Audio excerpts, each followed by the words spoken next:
Good evening, ladies and gentlemen, and thank you for joining us tonight. I'm so happy that you are there because I want to bless you with a blessing like no other. What is that blessing? The blessing is the real story of Christmas. And why do I say the real story? Because there are so many false stories like this. Ho, ho, ho, Merry Christmas. That's not the real story. Rudolph the Red-Nosed Reindeer, not the real story of Christmas. 'Twas the night before Christmas, and you know the rest of that poem. While it is beautiful, not the real story of Christmas. And then you think about all of the other traditions that we have, like all of the sales at the stores, and they're decorated and they're selling all this wonderful stuff. And now we say it feels like Christmas because here's the decoration and all of the beautiful lights and all of those things have their place, but they shouldn't replace the story and the real meaning of Christmas. So I want you to go on a journey with me tonight as we look at the real Christmas story, and what you will discover, it was not full of glittering lights. There was no glamour. There were no sales at the stores, but it was a dark and dreary night. Imagine this. You are a teenage girl married to a young man who's 19, 20 years of age, and you're pregnant. And this marriage is already strained because this young girl said to her husband, at that point they were engaged to be married, I'm pregnant, but my pregnancy is not from a man. God visited me. The Holy Spirit rested upon me and told me I would conceive a child. That has never been heard of in all of human history. A woman becoming pregnant without knowing a man, yet the angel of God told me that that's what would happen. And sure enough, it did.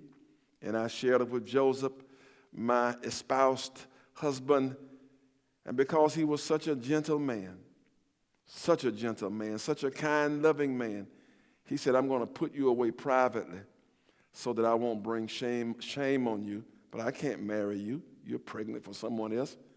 But then that angel that came to visit me visited Joseph as well and said to him, the baby that is inside of her womb is not the result of an unfaithful woman who slept with another man, but that baby is the result of the visitation of God himself. And your wife, Mary, will conceive and deliver that child, and you shall call his name Emmanuel, which means God is with us. Imagine what it was like for the next 9 months as they lived together, worshiped together, worked together, and his family members observed what was happening. They could tell based on the timing of the wedding that baby probably was not Joseph's, or if it was, that they had had sex prior to being married. And so either way, there was this stigma hanging over her head about the pregnancy, about the wedding. But nevertheless, they knew what God had told them. And so in spite of what people said, Joseph knew what God said. In spite of what the people said, Mary knew what God had said to her. They both knew that they had been chosen and favored by God to bring the greatest gift ever presented to the world into the world, and that is Jesus Christ. And God, in his providential way, always worked things out. Prophecy in the Old Testament told the place of where the Messiah would be born, and that place was in Bethlehem. Well, Mary and Joseph had to be in Bethlehem on the night of the delivery. So what did God do? God put it in the mind of Caesar Augusta, who was the reigning ruler over Jerusalem area at that time, to call for a census And unlike today, we get a census form in the mail and we fill it out, send it back, or we go online and do it. You literally had to go to the capital city and appear in person and confirm your identity and be counted in the census. And because of David's heritage, he had to go to Bethlehem to be counted. See how God works things out? He always gets you where you need to be to fulfill his purpose. And so when that census was decreed, Mary and Joseph made their way. Inconvenient, she's pregnant in the 9th month, but she still goes.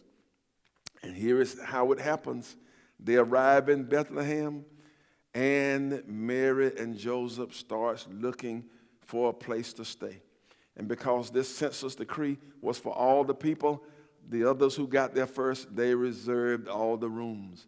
There was no online reservation portal. There was no phone call to make. You got there and you looked for a room, and there was no room. And part of what I think about is, where was the compassion? Imagine someone knocks on the door, can we have a room? This is Joseph, and standing beside him is a 9-month pregnant teenage girl.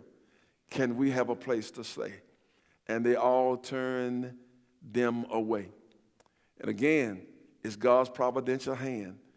The baby was not supposed to be born in a hospital, in a hotel, but in that stable. That was the prediction of the prophets. And so they find some kind gentleman who gives them space in a stable with the animals. And while they're there that night, Mary goes into labor. And with the assistance of someone else, don't know who the someone else is, but Mary delivers that baby. And that is no ordinary baby, but that baby is the Messiah for the whole world. Not just the Jewish world, but the whole world. When God called Abraham and built a nation through his seed, he said that through you, Abraham, through your seed, the whole world will be blessed. And Jesus, the Messiah, came through the lineage on his mother's side of Abraham, and he fulfilled that prophecy. And the whole world, not just the Jewish world, but the whole world is blessed through Jesus Christ.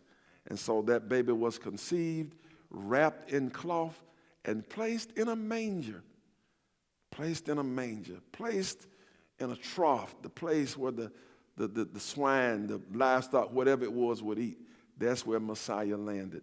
So as we think about Christmas with all of the holiday glitz and glamour, that was not the case for Jesus and Joseph and Mary on the day, the night of his birth. But it was a dreary night, a hard place, if you will, to be born. But I'm glad that God can bring wonderful things, even though we find ourselves in hard, dark, and dreary spaces. And then the rest of the story says that God confirmed the birth with shepherds who were keeping their flock and told them that Messiah would be born, told them where to find him, told them what he would be clothed in, and they went to find the Messiah. But prior to their going, once the announcement was made and they got ready to go, God confirmed the birth, affirmed his son, and an angelic choir began to sing, giving glory and praise to God and declaring that peace and goodwill had come to the earth through the Son that has been given to us, that is Jesus Christ. Let me tell you something else about this story. We see God's providential hand in arranging the birth, but we also see God's provision. In this story, Mary and Joseph, these two young people, have a child and no real means of supporting that child, especially when you factor in that Herod, who is mean, who's serving as governor, if you will, in the area of Jerusalem, Bethlehem, he has heard that a king was going to be born in Bethlehem.